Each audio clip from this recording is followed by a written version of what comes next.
Thank you for listening to this Podcast One production. Now available on Spotify, Apple Podcasts, PodcastOne.com, and anywhere else you get your podcasts. How do I feel when my website and applications come under attack? Thanks to Neustar Security, I feel confident. Their full ultra-secure suite of always-on cloud security services enables me to be confident that our website will always be available to our customers whenever they need it. Neustar Security does more than ensure my company's online presence is ultra-secure. It ensures my peace of mind. Neustar Security. Always on, ultra-secure.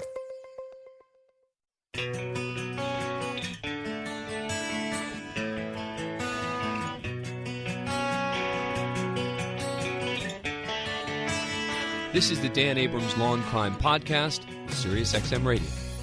Now it seems it is inspectors general, the people who are tasked with trying to provide objective, outside assessments of how organizations are working. The president firing Michael Atkinson on Friday, we talked about that for the hour yesterday, and he's being very honest. Doesn't have any trust in him. Why? Because Michael Atkinson brought the whistleblowers' complaints to Congress.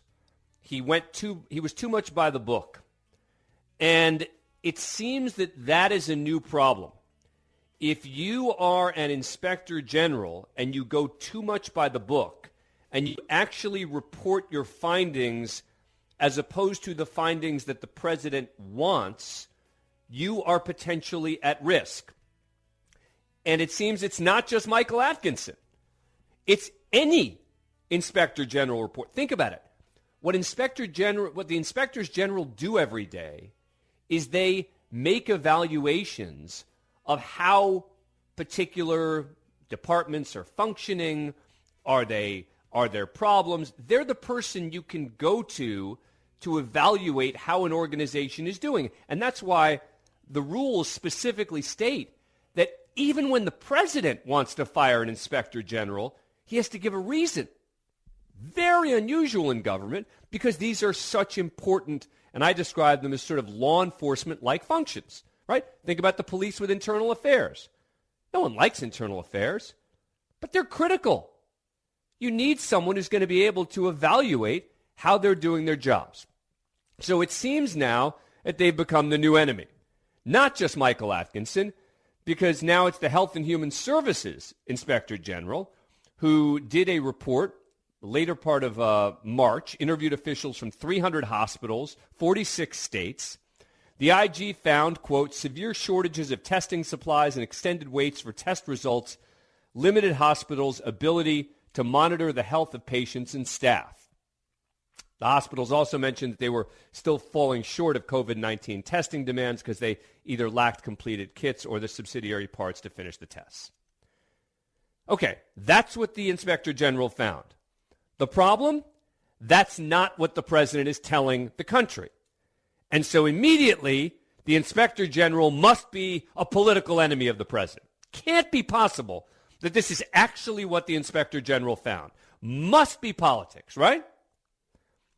Started in a totally fair and legitimate question by Fox News' Kristen Fisher, who asked the president about this yesterday at a press conference. Let's go. Number one. I know you don't want to talk about the Inspector General report, but testing is still a big issue in this country. When can hospitals expect? Put the slide up again, please. When can hospitals expect to receive a quick turnaround of these test results? Are you ready? Hospitals can do their own testing also. States can do their own testing. States are supposed to be doing testing. Hospitals are supposed to be doing testing. Do you understand that? We're the federal government. Listen to me. We're the federal government. We're not supposed to stand on street corners doing testing. They go to doctors. They go to hospitals. They go to the state. The state is a more localized government. You have 50 of them, and they can go 50 within here. You also have territories, as you know. And they do the testing.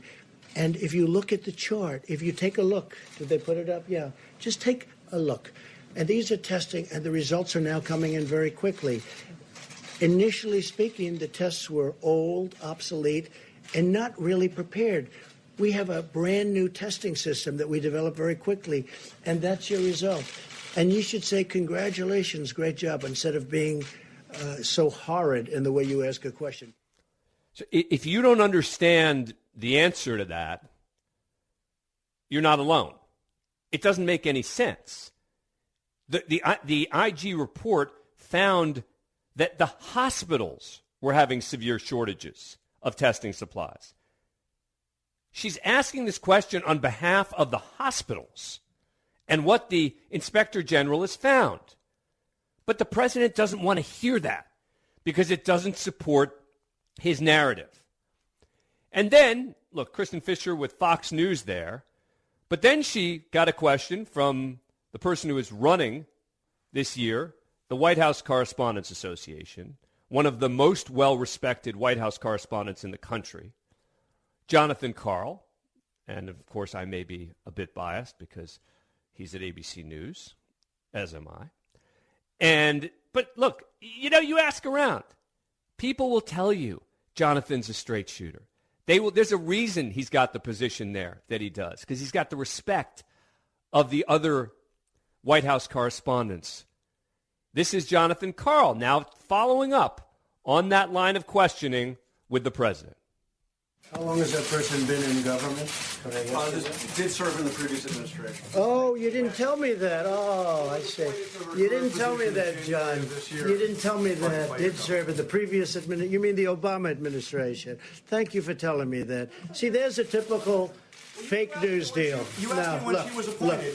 I told you when she was appointed. You're a third-rate reporter, and what you just said is a disgrace, okay? You asked me, you said, sir, just got appointed. Take a look at what you said now. I said, when did this person, how long in government? Well, it was appointed in the Obama administration. Thank you very much, John. Thank you very much. You will never make it. Yeah, you'll never make it. He's the president of the White House Correspondents Association. You're never going to make it in this business, baby. Well, joining us now is Jonathan Karl, the ABC News chief White House correspondent and the author of a blockbuster new book called Front Row at the Trump Show. The book is just doing incredibly well. I looked the other day, I don't know, like a week ago when it came out. It was #1 on Amazon. It's like, wow, Karl really nailed this one. Jonathan Karl, thank you for coming on the program. Appreciate it. Thank you for having me on. This is definitely not a third-rate program, so I'm honored. Let me let's just talk about the point that you were debating with the president there. This was about when this inspector general was appointed, and there was an appointment, and then the person came back. Explain to us what that whole debate was about. So as the reporter from Fox was asking the questions, Trump came out and said, who is the inspector general? What's his name? What's his name? And by the way, the way he says Inspector General is this just dripping with contempt. Inspector General. And she didn't have it at her fingertips. So I gave the name, and I said this was an important report. It wasn't the Inspector General's opinion. It was based on a survey of more than 300 hospitals. And, the question is, when are they going to be able to get reliably lab tests back in a timely manner for these tests, because it's not happening. And he said, well, when was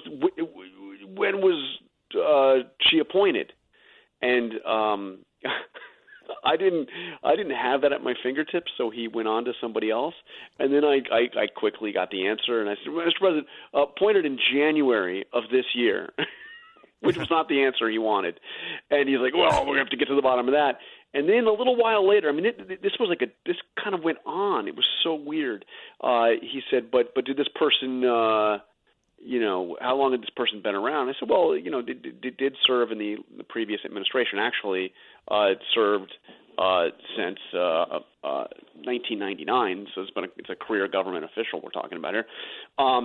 But he has this sense that that there are people within the government who are out to get him, that are all a bunch of Obama holdovers that have loyalty still to Obama, et cetera, et cetera. So he was trying to cast this entire report aside because the person was basically a political opponent. And by the way, there's no evidence of that whatsoever. Right, but furthermore, it's just clear now that the president doesn't like what inspectors general do, right? Exactly. I mean, they're there to serve as a check, and the president doesn't want a check.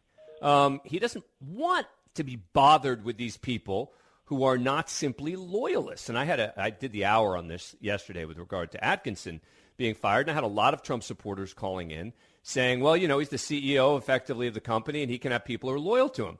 And it's like, that's not the point of the inspector general. The inspector general is not supposed to just be a loyalist. Why do you think suddenly the inspectors general have become the new enemies? Well, I think that, first of all, you're right. The inspector general, the job is to basically be the internal watchdog, and you're supposed to have a degree of independence to be able to do that. It's the only way that you can effectively do that job. I think that what's kind of gotten him in this mode is the experience that he had with the whistleblower, who was not an inspector general, but obviously the whistleblower regarding the Ukraine call, who filed the complaint, which was then eventually passed on to Congress by the inspector general at the Justice Department. So by the intelligence community's inspector general. So I think that's what he thinks when he thinks inspector general. He thinks these are the people who betrayed him on the Ukraine call. And that's the way he views it. That's the lens through which he sees all of this. And it's why he has resisted having legitimate oversight over the economic recovery bill as well. And he's just made a move to have a new person charged with overseeing that. So he just sees this inspector general. He gets in his mind a way to view various things. Like when he sees an individual, he has one thing. With me, he always thinks of this interview I did with him back in 2014 in the old post office building, and whenever he sees me, he brings it up. So whenever he sees the words or hears the words inspector general, he thinks these are the people who forced me to go through impeachment. Right. Before we take your calls, Jonathan Karl will take some of them, 866-967-6887. Your new book, Front Row at the Trump Show. Talk to us. I mean, obviously, this is an ongoing show.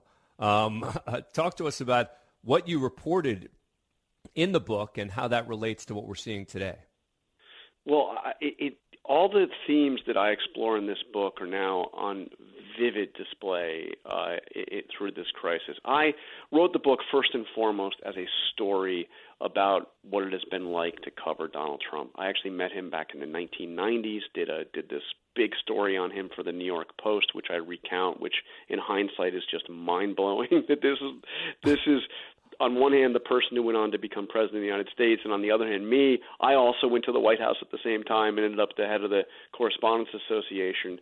But I recount my behind-the-scenes dealings with him, the way he has interacted with the press, and through the course of it, I went back and talked to officials who were amazingly willing to talk to me about the major events that we have witnessed over the past 5 years, really since he began his campaign. But first and foremost, the attacks on the press, which are a theme. It's not the major theme of my book. I don't think that we are the most important part of the story at all. I tend to want to ignore these attacks. He can lash out at me and attack me. I don't really care, and I don't take offense. I kind of sometimes actually laugh it off because I know he doesn't mean it. I recount several cases over the past 4.5 years where he lashed out at me in just explosive ways, and then turned right around and couldn't have been nicer. And this is the way he is. It's part of the show. It's part of the game. He is thin-skinned. He genuinely loses his temper, but he also loves to make the news media the primary villain in his ongoing reality show. I got to tell you, after that incident where he's telling me third-rate reporter, I'll never make it, he made a very deliberate point yesterday, even after doing that, of coming back to me for another question. And it was as if to say, don't take offense. This is just part of the game.